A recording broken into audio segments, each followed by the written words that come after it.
The emergency lights flashed red across the control panel of the small cargo ship as Marcus Chen fought with the controls and struggled to keep his vessel steady through the turbulent atmosphere of Drakkar Prime's largest moon. And the ship shuddered violently as he descended toward the rocky surface below, and sweat dripped down his forehead, despite the cool air circulating through the cabin. Come on, Marcus muttered through gritted teeth as the altimeter spun downward, and the moon's surface rushed up to meet him faster than he would have liked, and with a bone-jarring impact that threw him against his safety harness, and the ship finally touched down in a cloud of dust and scattered rocks. Marcus sat still for a moment and caught his breath, while his heart pounded in his chest, and the sound of hissing steam from the damaged cooling system filled the quiet cockpit. And he ran a quick diagnostic check that confirmed what he already suspected. He would not be leaving this moon anytime soon without serious repairs. He grabbed his emergency pack and toolkit, and then stepped out onto the moon's surface, and the twin suns of the Drakkar system cast long shadows across the rust-colored landscape, and jagged canyons stretched out in every direction like scars across the face of the world. And the air was thin, but breathable, and carried a strange metallic taste. Marcus knew he needed water for the cooling system, and his scanners had detected a small stream running through a nearby canyon, and he set off on foot, and his boots crunched against the gravelly soil as he made his way toward the canyon's edge, and the silence of the barren moon pressed in around him like a heavy blanket. As he descended into the canyon and navigated carefully between the towering rock walls, and something unexpected reached his ears, a sound that did not belong in this desolate place, and it was a high-pitched chirping noise, and weak and desperate and filled with pain. Fear.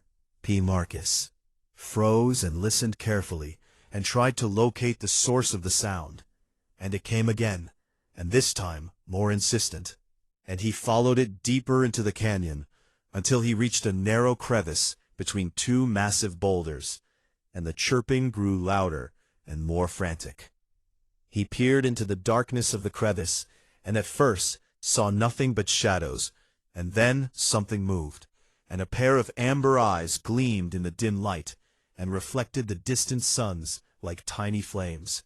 And Marcus pulled out his portable light and shone it into the gap. What he saw made his breath catch in his throat, and wedged deep in the crevice was a creature no bigger than a house cat, and covered in iridescent scales that shimmered between deep purple and midnight blue, and two small wings lay crumpled against its sides, and one was clearly broken and bent at an unnatural angle, and the creature was unmistakably a dragon hatchling. Marcus had seen dragons before, from a safe distance, and everyone in the galaxy knew about them, and they were one of the most powerful and feared species in known space, and massive beings capable of surviving in the vacuum, and breathing fire hot enough to melt starship hulls. And they were also notoriously territorial and protective of their young. Yet here was a baby dragon, and alone, and injured, and trapped. The hatchling chirped again, and this time the sound was weaker, and its small chest heaved with labored breathing, and Marcus could see scratches and scars covering its body, and some fresh, and some already healing, and the evidence was clear. This creature had been hurt repeatedly before being left here. Marcus knelt down beside the crevice and examined the situation more carefully, and he could see drag marks in the dust leading away from the spot, and adult dragon claws had left deep impressions in the soft earth, and they led away toward the open desert, and whoever had brought this hatchling here had walked away and left. "Hey there, little one," Marcus said softly, and kept his voice calm and gentle, and the hatchling's eyes locked onto him, and filled with a mixture of fear and desperate hope, and it tried to scramble backward, but had nowhere to go, and let out a weak hiss that sounded more pitiful than threatening. Marcus knew he should walk away, and dragons were dangerous, even as babies, and interfering with their affairs could bring serious trouble. And besides, he had his own problems to deal with, and a ship to repair, and a schedule to keep. And this was not his concern. But as he looked into those frightened amber eyes, and saw the way the little creature trembled with pain and exhaustion, and something in his chest tightened, and he had never been good at walking away from things that needed help. All right, he said, and began carefully removing his jacket. And let's get you out of there. He reached into the crevice slowly, and gave the hatchling time to see his hands coming, and the little dragon snapped at him weakly, and its tiny teeth barely scratched his glove. And then it seemed to run out of energy, and simply whimpered. Marcus worked carefully, and mindful of the broken wing, and began widening the gap by shifting smaller rocks aside. And after 20 minutes of patient effort, he finally created enough space to reach the hatchling properly. And he wrapped his jacket around the small body, and gently lifted it free. The dragon was lighter than he expected, and its scales felt warm beneath his hands, and almost fever-hot. And the broken wing hung limp and useless, and the hatchling made soft, distressed sounds, but was too weak to struggle much, and its eyes began to close. No, stay with me, Marcus said, and cradled the creature against his chest, and he could feel its rapid heartbeat, and weak and irregular, and we're going to get you fixed up. He looked around the canyon, and searched for any sign of adult dragons returning, and found none, and the tracks leading away were hours old at least, and covered partially by wind-blown dust, and whoever had left this baby here had no intention of coming back. Marcus made a decision, and perhaps not a wise one, and certainly not a safe one, but it was the only one he could make and live with himself. Your name is Ember now, he told the hatchling, as he began the trek back to his ship, and the little dragon's eyes flickered open briefly, and seemed to focus on his face, and then closed again. And I'm going to make sure you survive this. The walk back seemed longer, and Marcus kept checking to make sure Ember was still breathing, and by the time he reached his ship, the hatchling had gone completely limp, and he rushed inside, and cleared off his bunk, and laid the small dragon down gently. Marcus had basic medical supplies, and intended for humans, and not alien dragons, but he had treated enough injuries in his years of solo cargo hauling to know the fundamentals, and he carefully examined the broken wing, and splinted it as best he could with metal strips and soft padding, and cleaned the various cuts and scratches with antiseptic, and covered them with synthetic skin patches. Ember whimpered during the treatment, and occasionally tried to bite, but had no strength behind it. And when Marcus finally finished, and the hatchling lay on the bunk, and wrapped in thermal blankets, and its breathing had steadied slightly, Marcus collapsed into his pilot's chair, and suddenly aware of how exhausted he was, and he looked at the small dragon sleeping fitfully on his bed, and wondered what exactly he had just gotten himself into. And dragons did not forget, and they did not forgive easily, and helping an abandoned hatchling could bring consequences he could not even imagine. But as Ember let out a small chirp in his sleep, and curled tighter under the blankets, and Marcus felt certain he had made the right choice, and dangerous or not, and this little one deserved a chance to live. He turned back to his ship's systems, and began planning the repairs he needed, and now with an unexpected passenger who would change everything. 3 days had passed since Marcus had found Ember, and the little dragon was still alive. And that alone felt like a victory. Marcus had spent most of those days researching everything he could find about dragon physiology, while simultaneously working on repairing his ship's cooling system. The hatchling remained weak, but had stopped deteriorating. The broken wing was properly splinted now, and Marcus changed the bandages twice daily, and applied fresh medicine to the healing cuts and scratches. Each time Ember would hiss and try to snap at him, but the attempts were becoming less aggressive and more half-hearted. Food had been the first major challenge, and Marcus had no idea what baby dragons ate. His research suggested they were primarily carnivorous, but required certain minerals found in their home planet's rocks. He improvised by grinding up mineral supplements from his emergency rations and mixing them with synthesized protein paste. Offered food, and Ember had refused and turned his head away stubbornly, and Marcus had worried the hatchling might starve out of fear or pride. But hunger eventually won, and on the second day, Ember had cautiously licked the paste from Marcus's finger, and then devoured the entire bowl in desperate gulps. Now, on the third day, and Marcus sat cross-legged on the floor of his cabin, and watched as Ember ate more slowly and with less desperation. And the little dragon had started to show personality beyond just survival instinct, and he chirped between bites, and his tail swished back and forth, and occasionally he would look up at Marcus with those amber eyes, and tilt his head curiously. "Getting stronger, aren't you?" Marcus said, and smiled despite his exhaustion, and he had barely slept since finding Ember, and constantly worried about missing some crucial sign of illness or distress. Ember chirped in response, and a sound that was almost musical. Food. Marcus pulled up his data pad and continued reading through the information he had gathered about dragon culture, and what he found made his stomach turn. Dragons valued strength above all else, and their society was built on a rigid hierarchy where only the most powerful survived and thrived, and hatchlings were tested from birth, and any weakness or defect was considered shameful and unacceptable.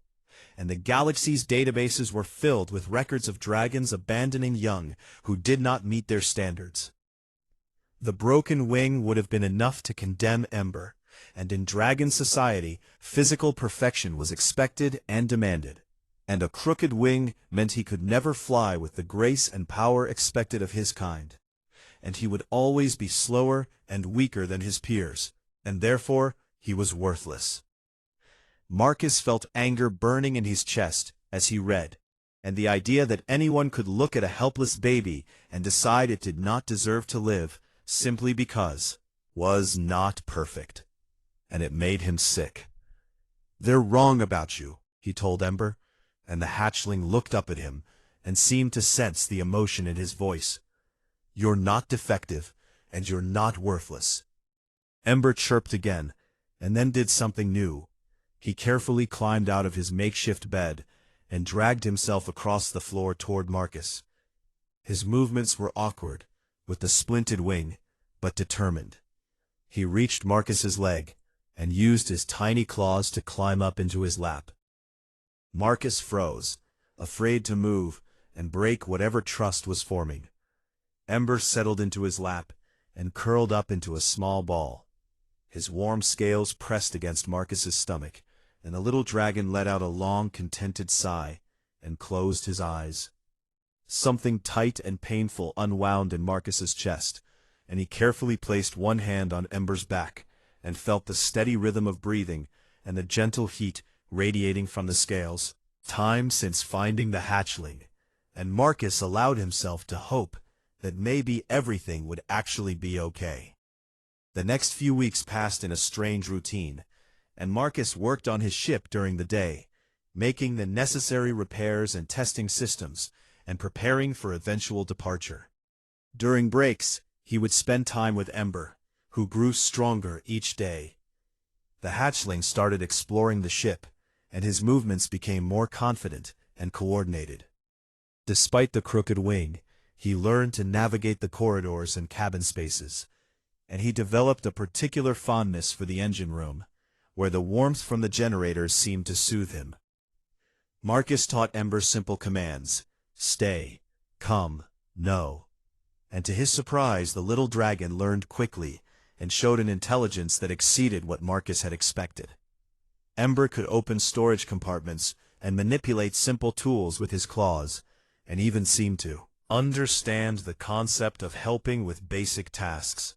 Pause. One afternoon, Marcus was working underneath the ship and tightening connections on the cooling system.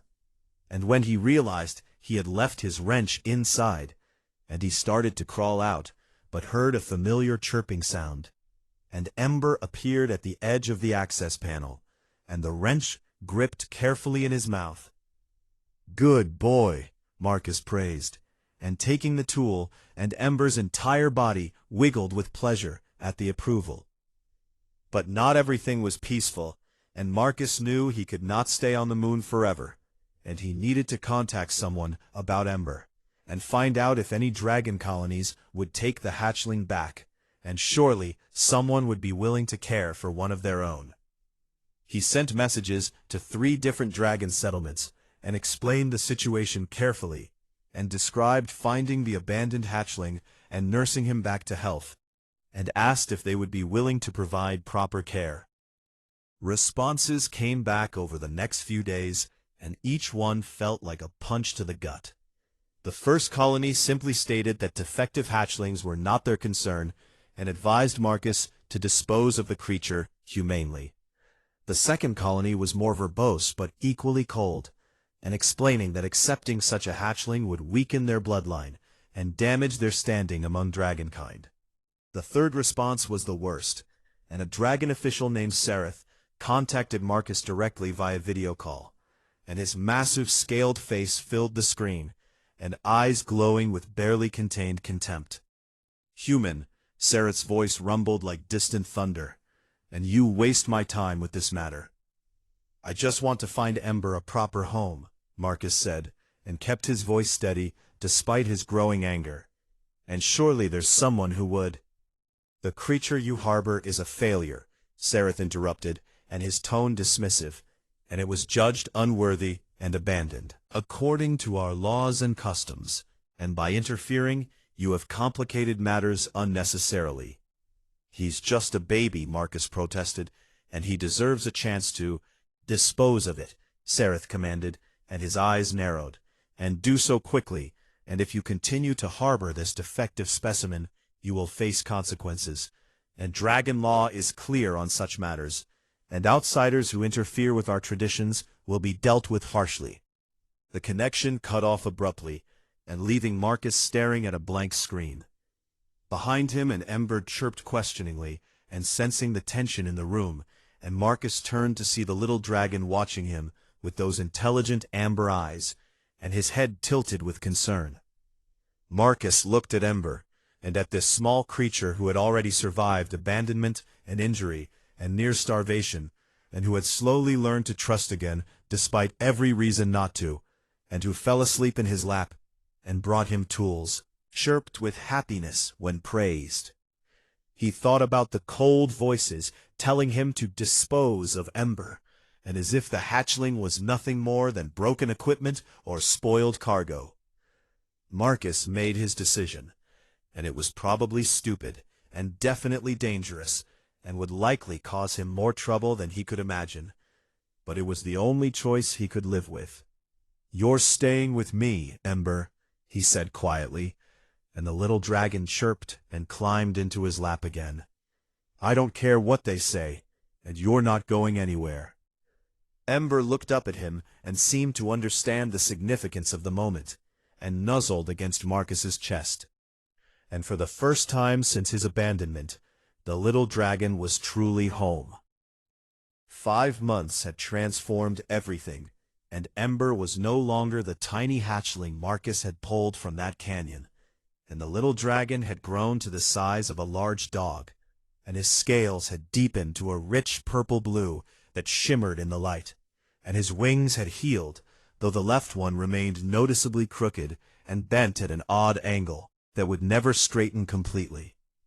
Marcus's ship had become their shared home, and modified to accommodate a growing dragon, and Ember had claimed the co-pilot's seat as his favorite perch, and he would curl up there during flights and watch the stars stream past with endless fascination, and at night he slept beside Marcus's bunk, and his warm presence a constant comfort. But the galaxy had not been kind to them. Marcus approached the docking bay of Terminus Station and a major trading hub, where he desperately needed to refuel and resupply.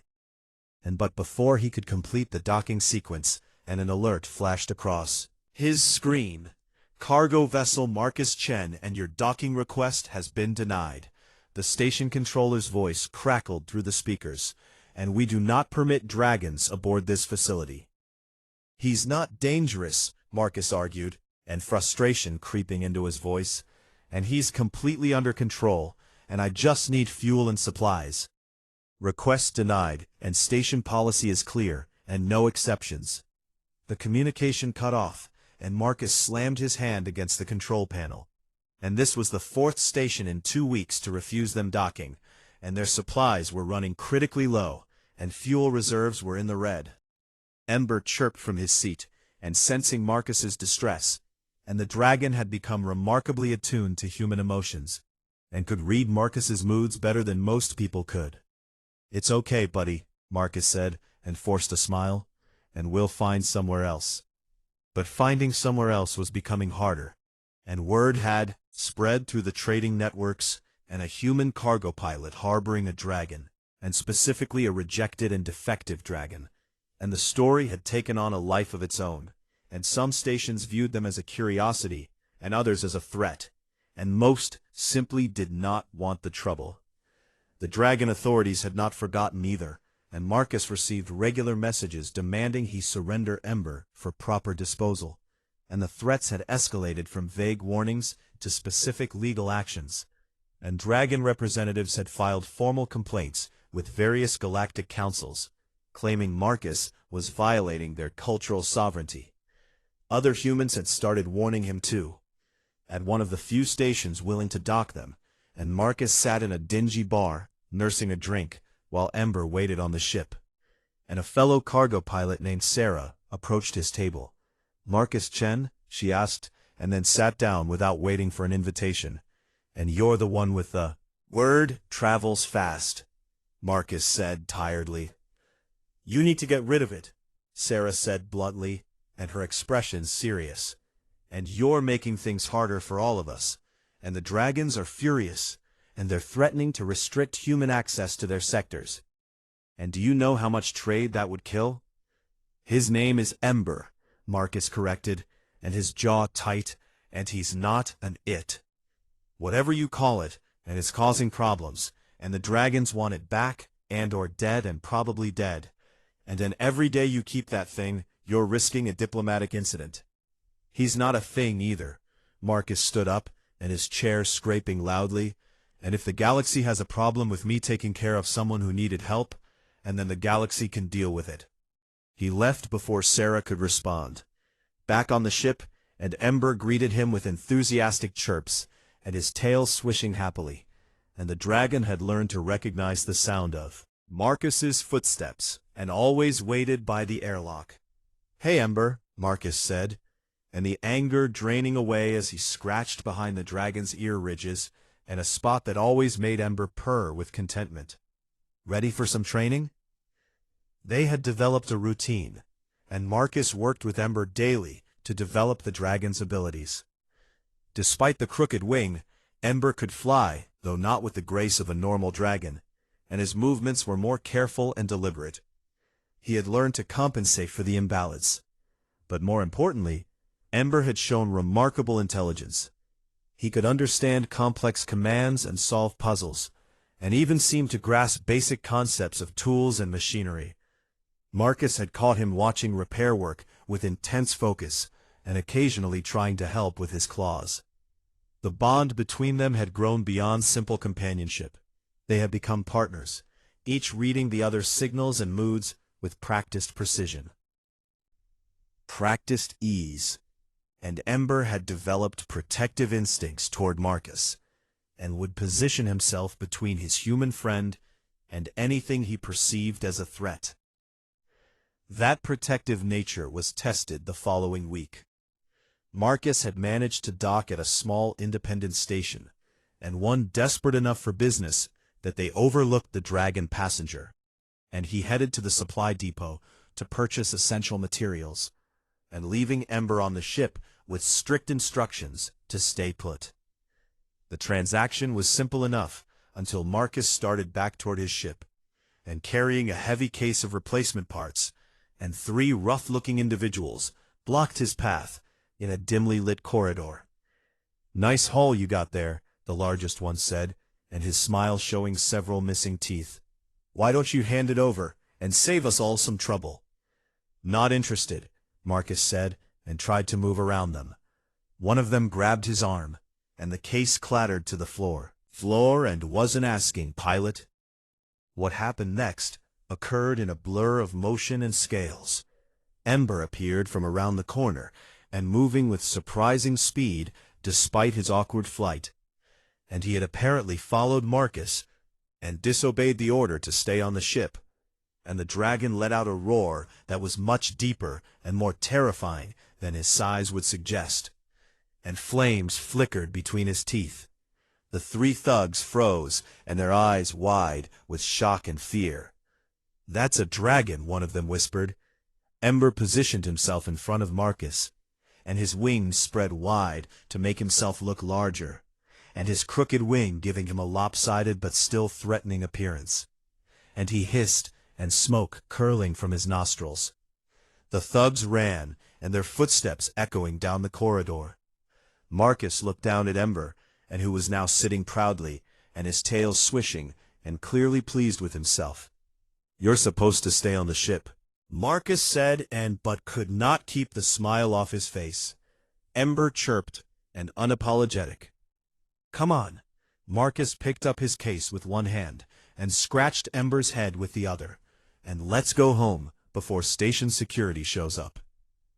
As they walked back to the ship, and Marcus realized that word of this incident would spread too, and the human with the dragon who defended him.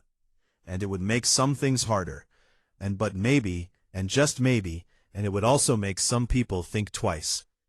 That night, as they prepared to depart, and Marcus sat in the pilot's seat with Ember curled up beside him, and he reviewed their options, and fuel was low, and supplies were adequate but not abundant, and most stations would not welcome them.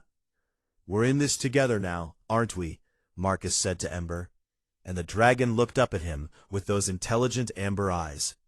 Ember chirped softly and rested his head on Marcus's leg. Marcus made a decision, and he had been avoiding the core sectors and sticking to the fringe territories and trying to minimize attention, but maybe it was time for a different approach, and if the galaxy was going to know about them anyway, and then they might as well face it head-on. He plotted a course toward the central trading hubs, and where the biggest opportunities and biggest risks awaited. "Time to show them what we're made of," he told Ember. The dragon's answering chirp sounded almost like agreement. As the ship lifted off, and leaving the small station behind, and Marcus could not shake the feeling that bigger challenges lay ahead, and the galaxy had noticed them now, and the dragons definitely had, and sooner or later, and there would be a reckoning. But looking at Ember, and who trusted him completely, despite everything, and Marcus knew he would face whatever came, and the little dragon with the crooked wing had already survived abandonment and near death, and being told he was worthless and together, and they could survive anything else the galaxy threw at them. The stars stretched before them, and full of both promise and danger, and Marcus Chen and Ember flew toward whatever future awaited, and two unlikely companions, against a universe that had already tried to break them both. The message came through while Marcus was running systems checks, and the screen flashed with an incoming priority transmission, and the signature identified it as coming from an official Dragon diplomatic vessel. Marcus's stomach tightened, and he had known this moment would come eventually, and the dragons had been sending threats for months, but this felt different, and more formal, and more dangerous. "Accept it, Ember," he said to the dragon who had learned to operate certain ship controls, and Ember pressed the communication button with his claw. The screen filled with a massive dragon face, and scales the color of burnished bronze, and eyes that burned with cold fire. And Marcus recognized him immediately from their previous conversation months ago. Serath, and one of the high-ranking dragon diplomats. "Marcus Chen," Serath's voice rumbled through the speakers, and each word precise and controlled, and you have ignored multiple lawful commands to surrender the defective hatchling in your possession, and this ends now. Ember is not in anyone's possession, Marcus replied, and kept his voice steady. And he's my companion, and he's staying with me. Negative, another voice joined in, and the screen split to show 4 more adult dragons, and each one radiating authority and power. And we are currently tracking your vessel, and we will intercept in approximately 2 hours, and the hatchling will be returned to us for proper disposal. Over my dead body, Marcus said. That can be arranged, Sereth replied coldly, but it is unnecessary, and simply hand over the failure, and you may continue your pathetic existence unmolested. Ember had been listening from his spot in the co-pilot seat, and at the word failure, he let out a low growl, and his scales bristling. He understands you, Marcus said, and anger building in his chest, and he knows you're calling him worthless. And how does it feel to terrify a child? It is not a child, Sereth corrected. It is a genetic mistake, and a flaw that should have been eliminated at hatching, and your human sentiment blinds you to necessity. Marcus wanted to argue more, but the communication cut off, leaving him staring at a blank screen, and 2 hours. They had 2 hours before the dragons arrived. He could run and try to outpace them, but dragon ships were faster and more maneuverable than his cargo vessel. And he could try to hide, but they were already tracking him somehow. Or he could stand and face them and try to make them understand. Ember chirped questioningly, sensing the tension. It's going to be okay, Marcus lied, and reached over to scratch the dragon's head. We'll figure this out. 2 hours and 17 minutes later, because dragon precision was legendary, a massive ship appeared on Marcus's scanners. It dwarfed his cargo vessel like a whale beside a minnow. The communication panel lit up with a docking command. Marcus had no choice, and he complied, maneuvering his ship into the indicated position, and mechanical clamps seized his vessel with a shutter, and pulled it into the dragon ship's massive cargo bay. Stay close to me, Marcus told Ember, as they prepared to disembark, and the dragon pressed against his leg, trembling slightly despite trying to appear brave. The cargo bay was enormous and designed to accommodate adult dragons, and standing in a semicircle waiting for them were 5 dragons, each one massive and powerful and radiating barely contained fury. Serath stood at the center, easily 4 times the size of a full-grown elephant, his wings folded against his sides and his tail lashing back and forth with agitation. "Bring forth the defective one," Serath commanded.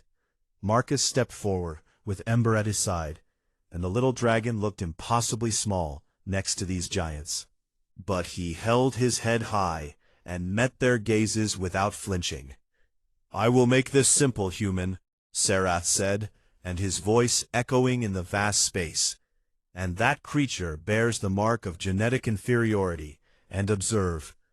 He pointed with one massive claw at Ember's crooked wing. "No dragon with such a deformity can ever achieve true flight, and it will never hunt properly, and never defend territory, and never contribute to our society, and it is a drain on resources and a stain on our bloodline." "He flies just fine," Marcus argued, "and I've seen him." "Silence!" Serath's roar shook the air. "And you know nothing of what constitutes adequate flight for our kind, and I will demonstrate the creature's inadequacy, and then you will have no argument." Serath turned his attention to Ember, and who shrank back against Marcus's leg. "Hatchling," Serath commanded, "and perform a vertical ascent to the bay ceiling, and then execute a spiral descent. Your worthiness." End of.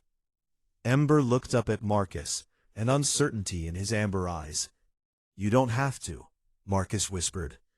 But Ember stepped forward, and perhaps wanting to prove himself, or perhaps simply too proud to refuse, and he spread his wings, and the crooked one, extending at an odd angle, and then launched himself upward. The little dragon flew, and his movements careful and deliberate, and he reached the ceiling, and nearly 30 meters up, and then began his descent, but the spiral was uneven and awkward, and his crooked wing disrupting the symmetry, and he wobbled and overcorrected and nearly lost control before managing to land roughly. The adult dragons watched in cold silence. "Pathetic," one of them finally said. "Barely functional," another agreed. "This is what you defend, human?" Sarath asked, and his tone mocking, "and this clumsy and broken thing?" Marcus felt rage boiling in his chest, but before he could respond, and Sarath issued another command. "Now demonstrate a hunting strike." Sarath pointed to a target drone that had been activated and floating across the bay, "and intercept it and bring it down." Ember tried, and he truly did, and he flew after the drone with determination, but his uneven flight made it impossible to match the target's movements, and he overshot and then undercompensated and then crashed into a support beam in his desperation to catch it. The adult dragons made sounds of disgust. "Enough," Sarath declared, "and you see, human and the creature cannot perform even basic dragon functions, and it is useless." "He's not useless," Marcus shouted and stepped forward, and his fists clenched, "and those aren't the only things that matter." "Then what does matter?" Sarath demanded, and leaned down until his massive head was level with Marcus. "And enlighten me, tiny human, and what possible value does this failure possess?" Marcus took a breath and organized his thoughts, and he looked at Ember, and who had landed beside him again, and the dragon's head hanging low with shame.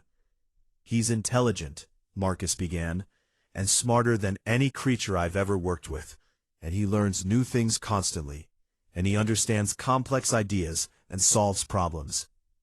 "Intelligence is common," Sarath dismissed. "He's loyal," Marcus continued, "and he's protective of those he cares about, and he risked himself to defend me from attackers, and he cares about others and feels compassion." "Weakness," another dragon spat. "He adapts," Marcus pressed on, and his voice growing stronger. "And his wing is crooked, but he learned to fly anyway, and maybe not perfectly by your standards. But he refuses to give up, and he works twice as hard to achieve half as much, and he never complains and never quits." "Struggles prove inadequacy," Sarath replied, "and a proper dragon would simply succeed." "He's brave," Marcus said, and looked directly into Sarath's burning eyes. "And brave enough to face you right now, even though he's terrified, and brave enough to trust again after you abandon him to die, and brave enough to keep trying, even when everyone tells him he's worthless." "Bravery without capability is meaningless," Sarath countered. "Is it?" Marcus asked. "And then why are 5 of you here, to deal with one small dragon and one human, and if he's so worthless, and why do you care so much about eliminating him?" Several of the dragons shifted uncomfortably. "You fear what he represents," Marcus continued, and his words flowing now. "And you fear that maybe your perfect standards are wrong, and that maybe value comes from more than just physical perfection. And you fear that if Ember survives and thrives despite his crooked wing, and then everything you believe about strength and worth might be a lie." "Enough," Sarath roared, "and your philosophizing changes nothing, and the hatchling is defective by our laws, and will be eliminated according to our customs, and you have no authority to interfere." "I have every authority." Marcus stood his ground, though his legs shook. "And because he's mine, and I'm his, and we're family, and you abandoned that right when you left him to die." Sarath's eyes narrowed dangerously.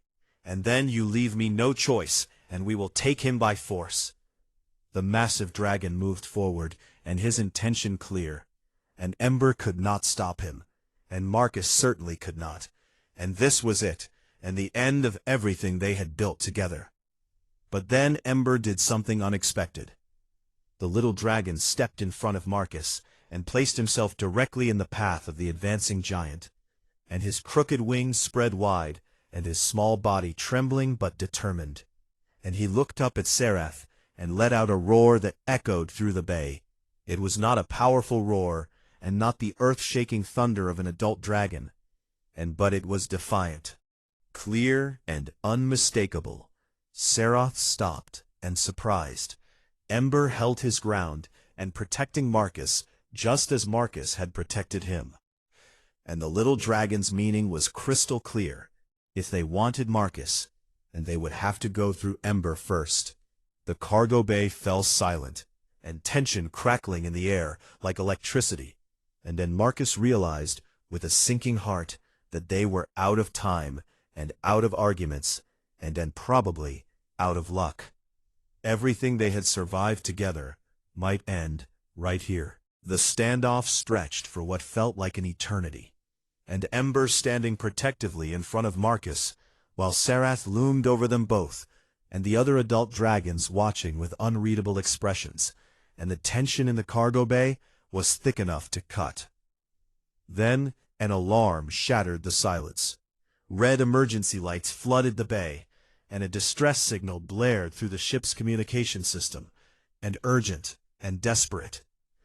"This is Dragon Scout Vessel Tailwind," a panicked voice crackled through the speakers.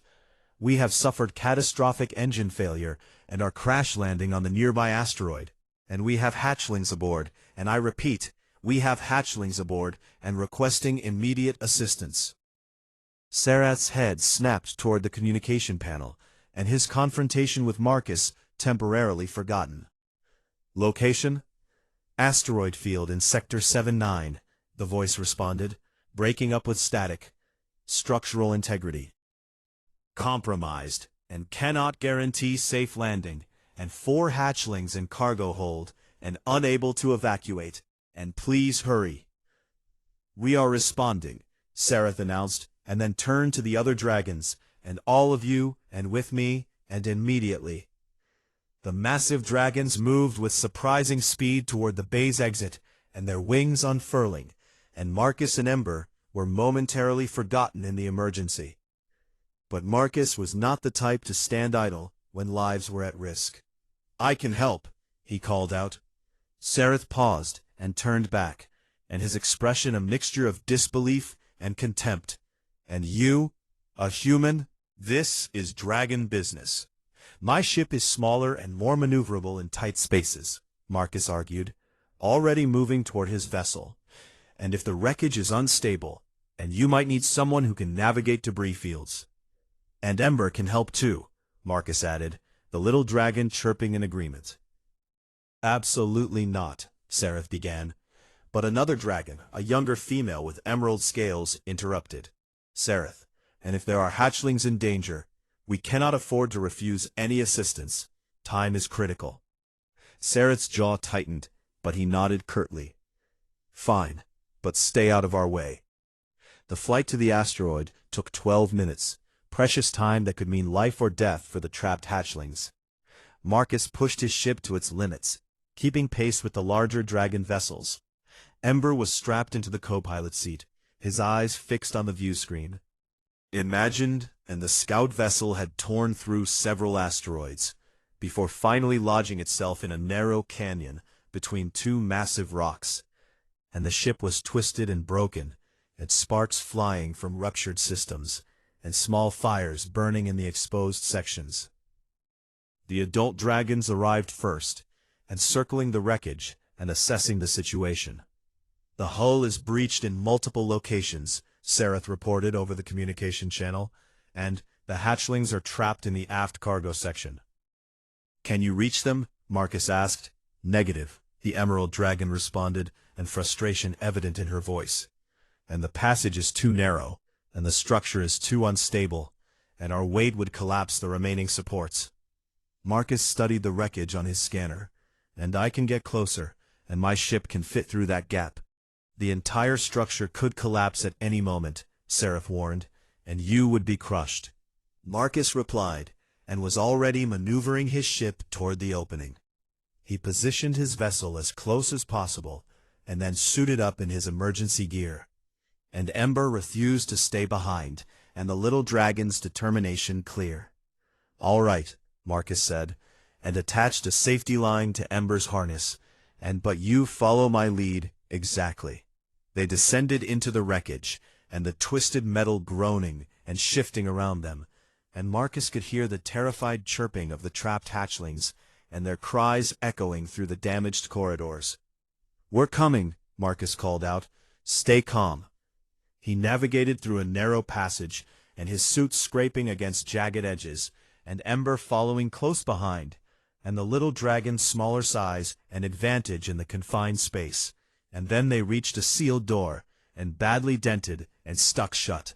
Marcus tried to pry it open, but lacked the strength. Ember pushed forward and examined the door with his intelligent eyes, and then he carefully positioned himself and used his claws to work at the hinges and applying pressure at precise points. And after several tense moments, and the door gave way with a shriek of metal. Inside were 4 hatchlings, and each about the size of Ember, and huddled together in terror, and they were covered in minor cuts and bruises, and but alive. "It's okay," Marcus said gently, "and we're here to help." One of the hatchlings, and smaller than the others, and had a badly twisted back leg, and the limb bent at an unnatural angle, and it whimpered with pain. Marcus quickly assessed the situation, and "We need to move fast, and this whole section could collapse." He began guiding the hatchlings toward the exit, but the one with the injured leg could not walk properly, and kept stumbling and crying out in pain. Ember moved to the injured hatchling's side, and allowed the smaller dragon to lean against him for support. They began the slow journey back. The structure groaned ominously, and dust and debris raining down. "Faster," Marcus urged, and helped another hatchling navigate around a fallen beam. A support gave way behind them with a crash, and the passage they had just come through now completely blocked. "The main exit is blocked," Marcus reported to the waiting dragons outside, "and we need another route." "There is no other route large enough," Sarath responded, and alarm creeping into his voice. Marcus scanned the area desperately, and then spotted a small opening above them, and created by the crash, and it led to the exterior, but it was barely large enough for a person, and much less dragons. "There's a gap overhead," Marcus said, but it's too small for normal flight." He looked at Ember, and who was still supporting the injured hatchling. "Ember," Marcus said slowly, "and your crooked wing, and the way you compensate, and can you navigate through?" "That opening." Ember studied the gap, and tilting his head, and analyzing the challenge, and then he chirped affirmatively. "I need you to guide the others through," Marcus explained, "and one at a time, and your flight style, and the way you move, and it might be the only way they can follow that path." Another support beam collapsed, and time running out. Ember gently nudged the first hatchling toward the opening, and then demonstrated the flight path, and his movements careful and deliberate, and his crooked wing actually allowing him to make tighter turns than normal dragon flight would permit. And he navigated through the twisting passage and emerged on the other side, where the adult dragons waited. He returned immediately and guided the second hatchling, and then the third. Only the injured one remained. "Can you carry him?" Marcus asked. Ember was smaller, and the injured hatchling was in pain, but they had no choice. Ember positioned himself, and allowed the other hatchling to climb onto his back, and then with visible effort, and he took off, and the extra weight making his already awkward flight even more difficult, and he wobbled and nearly crashed, but adjusted and compensated, and slowly and carefully, and made his way through the impossible passage. Just as they cleared the opening, and the entire structure collapsed behind them, and Marcus barely escaping by diving through at the last second, and his suit torn, and his shoulder bruised, but alive. On the surface of the asteroid, and the 4 rescued hatchlings huddled together, and the injured one still clinging to Ember, and the adult dragons stared in stunned silence. Sarath approached slowly, and his massive form casting a shadow over Ember, and the little dragon met his gaze steadily, and still protecting the injured hatchling. "The injured one," Sarath said quietly, and his eyes fixed on the hatchling with the twisted leg, "and it will need to be." "Don't," Marcus interrupted, and stepped forward, "and don't you dare finish that sentence." Sarath's gaze shifted to Marcus, and the leg is badly damaged, and it may never heal properly. And by our laws? Your laws are wrong, the Emerald Dragon spoke up, and her voice clear and strong, and everyone turned to look at her in shock. Kara, another dragon said, and surprise evident. My left wing was malformed at birth, Kara continued, and spreading her wings to reveal a subtle but noticeable difference in the structure. And my parents hid it, and trained me to compensate, and I have served our people for 40 cycles, and no one ever knew, and because they looked at what I could do, and not what was wrong with me. Silence fell across the group. I watched that small dragon, with his crooked wing, do what none of us could, Kara continued, and he navigated an impossible space, and saved 4 lives, and including one we would have abandoned as defective. And he succeeded, not despite his deformity, but because it taught him to think differently, and to adapt, and to solve problems in ways we never would. She looked at Serath directly, and how many hatchlings have we abandoned who could have been like him, and how many could have become rescuers, and teachers, and innovators, and if only we had given them the chance. Serath stood motionless, and his expression unreadable. And Marcus held his breath. Finally, and the massive dragon looked down at Ember, and who still stood protectively over the injured hatchling. "What is your name, small one?" Serath asked, and his voice softer than before. Ember chirped and looked at Marcus. "His name is Ember," Marcus said. "Ember," Serath repeated, "and you have shown courage and ingenuity and compassion today, and traits we have long valued, and but perhaps not always recognized in all their forms." He turned to the injured hatchling, "And this young one, your designation." The hatchling chirped weakly. "He will receive proper medical care," Serath declared, "and his family will decide his future. But I will personally ensure that decision is made with full knowledge of what he might become, and rather than what he appears to lack." Marcus felt something tight in his chest finally loosen. Serath looked at Marcus. "You have taught me something today, human, and perhaps weakness and strength are not as simple as we believed.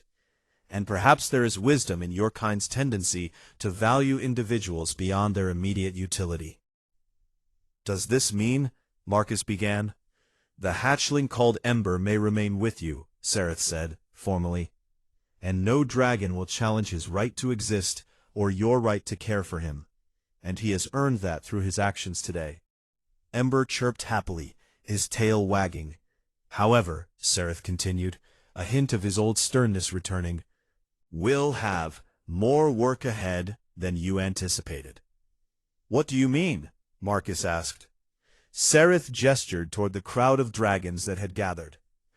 "Word of this will spread, and there are others among our kind who harbor young with deformities and kept hidden in shame, and they will seek you out, and they will ask if you can help their hatchlings as you helped Ember."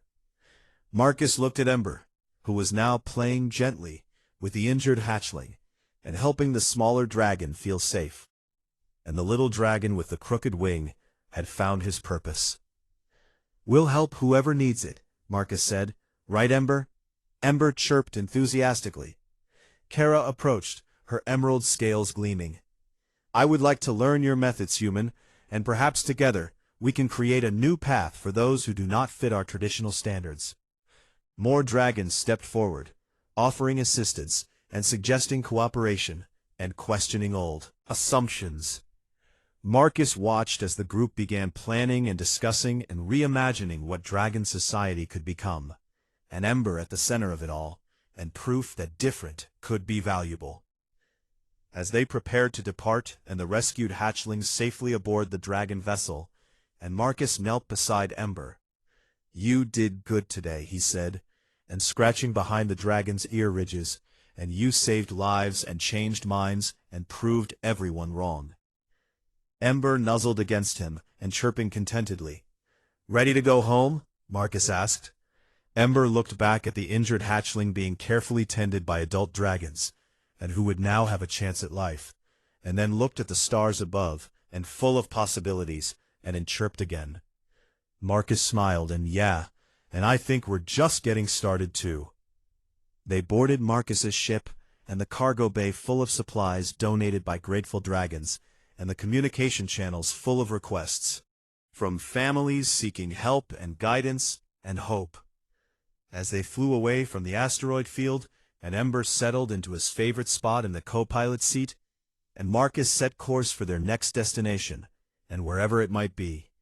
The little dragon with the crooked wing had found more than just survival, and he had found purpose, and in doing so, and had begun changing an entire society's understanding of worth and strength and value. And Marcus and the human who could not walk away from someone who needed help, and had gained not just a companion, but a partner in making the galaxy a little more kind, and a little more just, and one rescued hatchling at a time.